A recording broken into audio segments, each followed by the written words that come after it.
Mind set opinion set ஆக மாட்டேங்குது. நான் அவங்களுக்கு எதிர்க்க ஏதாச்சும் கேட்டாலே அவங்க விரோதி மாதிரி பார்க்குறாங்க. என்னாச்சு அவனுக்கு? அவன் போனது மாதிரி இருக்காங்களா?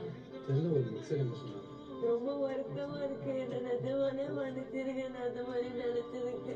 ஒரு புரியா நிலையம் புதிதாய் வழியும் இது எழுதா கதையும். நீதியை ஒருத்தர் எனக்கு கொடுத்தவங்க எனக்கு ஹார்ட் ஆக மாட்டேன். மீதி மட்டும் எனக்கு ஹார்ட் ஆச்சு. என்னோட ரியல் கேரக்டர் கூட நான் யாருக்கும் சொன்னது கூட கிடையாது. மஞ்சரி எனக்கு ஃப்ரெண்டெல்லாம் கிடையாது. இது கூட பிறந்த ஒரு அக்காவா என் வாழ்நாள் முழுவதும் மஞ்சரி இருக்கணும் அப்படின்னு நான் ரொம்ப பெரிய வெளியில நிறைய பேர் தோத்துட்டேன், விளையாட தெரியல அப்படின்னு சொல்லும்போது ஐ புட் 100% எஃபர்ட் அண்ட் மனசுலன்னு சொன்னேன். I love you boss. அவங்க வேணும்னே பண்றாங்க. விளையாடுறது அவங்களுக்கு மோட்டிவ் கிடையாது. ஒரு புரியா நிலையம் இனி புதிதாய் வழியும். என் மாதிரி பொண்ணுக்கு நிறைய வார்த்தையில கூப்பிடுவாங்க.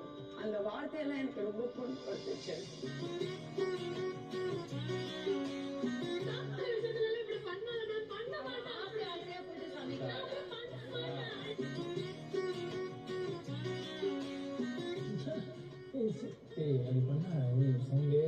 ஒரு ஃபங்க்ஷனுக்கு போகும்போது கவரிங் செயின் போட்டுனா வேலை வந்து பிளாக் ஆயிடுச்சு. இந்த உலகத்துல அவனுக்கு நான் இல்லாம யாரும் இல்லை, பிரியா இல்லாம யாரும் இல்லை. எனக்கு பிரியா மேல மிகச்சிறந்த மரியாதை வந்ததுக்கான காரணம் ப்ரொஃபஷன், பணம், பொருள் எல்லாம் தாண்டி 24 மணி நேரம் ஒரு தாய்.